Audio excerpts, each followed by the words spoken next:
ओम नमो नारायणा. कहाणी ऋषीपंचमीची. ऐका ऋषीवरांनो, तुमची कहाणी. एक आटपाट नगर होतं. तिथे एक ब्राह्मण राहत होता.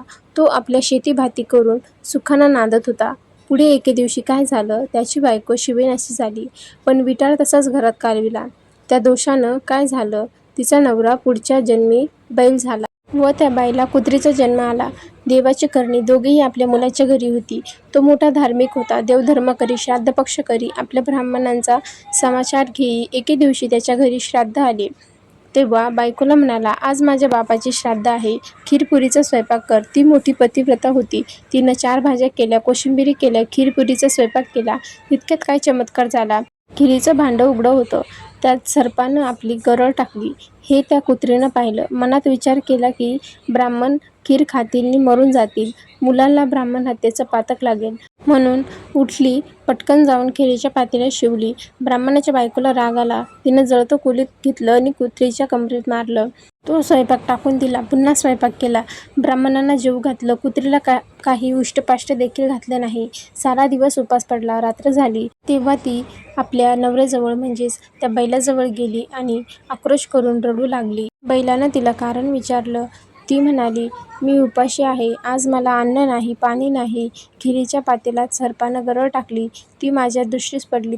तेव्हा ब्राह्मण मरतील म्हणून मी पातेल्यात जाऊन शिवले. माझ्या सुनेला राग आला. तिनं जळकं खोलीत घेऊन माझी कंबर मोडली. माझं सर्व अंग दुखतंय. याला मी काय करू? बैलानं तिला उत्तर दिलं, तू आदल्या जन्मी बिटाळशीचा बिटाळ घरात कालविलास. त्याचा संपर्क मला झाला. त्याच दोषानं मी बैल झालो. आज मुलानं मला नांगराला धरलं, तोंड बांधून मला मारलं. मी देखील आज उपाशी आहे. त्याचं श्राद्ध फुकट गेलं. हे भाषण मुलानं ऐकलं. लगेच उठून बाहेर आला. बैलाला चारा घातला, कुत्रीला अन्न दिलं, दोघांना चांगलं पाणी प्यायला दिलं. मनात फार दुःखी झाला. दुसऱ्या दिवशी सकाळी उठला, अरण्यात गेला. तिथं ऋषींचा मेळा पाहिला. त्यांना साष्टांग नमस्कार घातला. ऋषींनी त्याला प्रश्न केला, तू असा चिंताग्रस्त का आहेस?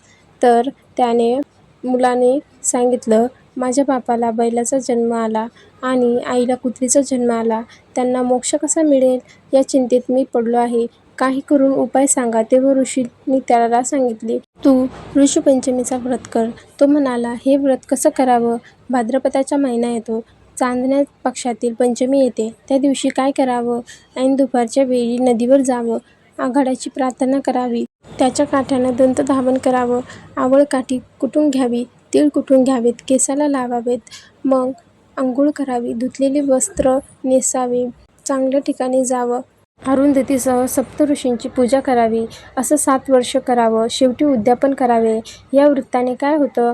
रजस्वला दोष नाहीसा होतो. पापापासून मुक्त होतो. नाना तीर्थांचा स्नानांचा पुण्य लागतं. मनी इच्छिलेले कार्य होते. मुलानं हे व्रत केलं. त्यानं पुण्य आपल्या आईबापांना दिलं. त्या पुण्यानं काय झालं? रजोदोष नाहीसा झाला. आकाशातून विमान उतरलं. बैल होता तो सुंदर पुरुष झाला. कुत्री होती ती सुंदर स्त्री झाली. दोघी विमानात बसून स्वर्गास गेली. मुलाचा हेतू पूर्ण झाला. तसा तुमचा आमचा हो. ही 60 उत्तराची कहाणी. 5 उत्तरी सुफूल संपूर्ण. Thanks for watching. Like, share and subscribe जरूर करें.